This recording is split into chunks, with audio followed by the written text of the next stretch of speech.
एक छोटा पाणीपुरीवाला जो कॅशमध्ये पेमेंट बंद करून गुगल पे आणि फोन पे थ्रू त्याच्या अकाउंटमध्ये त्याचे पैसे रिसिव्ह करू लागला.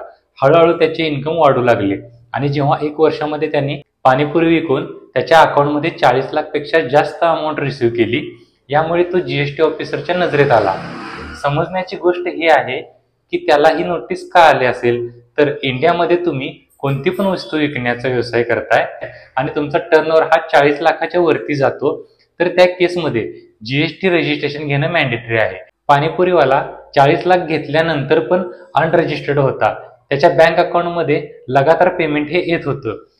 तुम्ही समजताय, पाणीपुरीवाला जेव्हा कॅशमध्ये काम करत होता तेव्हा त्याला कोणी पण विचारत नव्हतं आणि आता जेव्हा तो ऑनलाईन आला, जीएसटी डिपार्टमेंट पण त्याच्या मागे लागलं. तर मित्रांनो, तुम्ही पण कोणता बिझनेस किंवा व्यवसाय करताय तर तुमचा टर्नओव्हर 40 लाख पेक्षा जास्त होत आहे, तर याला कोणतेही फरक पडत नाही की तुम्ही तुमच्या सेव्हिंग बँक अकाउंटमध्ये 40 लाख पेक्षा जास्तची पेमेंट घेत आहात.